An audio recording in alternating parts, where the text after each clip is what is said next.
нашу дверь подорвали, в окно наше стреляли, классного руководителя, правда, на другом этаже убили, и у нас алгебра была. На глазах наших детей убили учительницу младших классов, прямо около дверей класса нашего. Да, многие дети увидели это. Видели, да, одни детки видели, как учительница падает замертво, а другие детки, кто прямо напротив двери сидел, видели стрелка. Вот. Окна были закрыты решеткой.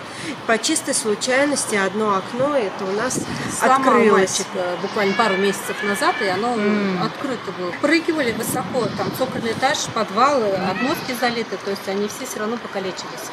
Был очаг взрыва, грубо говоря, на первом этаже. У меня вот дочь с одной стороны была в классе, а сын как бы с другой стороны. В двух разных классах? Да, в двух разных классах, потому что там 7 и 1 класс.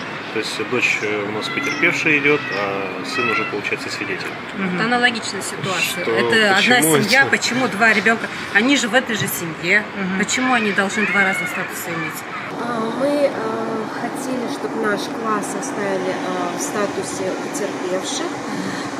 Нам пообещали, что наш класс, так как мы находились в эпицентре всего этого, что оставит как-то, знаете, пообещали просто позвонить, никаких документов, ничего не предоставили. И вчера, когда мы подходили, с нами совершенно по-другому разговаривали.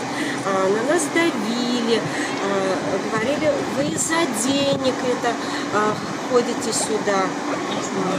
Некоторые родители даже заставили все-таки переподписать как свидетели. Нам нужно, чтобы наших деток отправили в оздоровительный лагерь, как обещали. Если у нас снимут статус пострадавших, будем как свидетели, нету гарантии, что мы бы не беспокоились, мы не то, что там из-за денег, из-за чего-то, мы бы не беспокоились, если бы не началась вот эта вот катавасия с переводом детей из статуса потерпевших в статус свидетелей.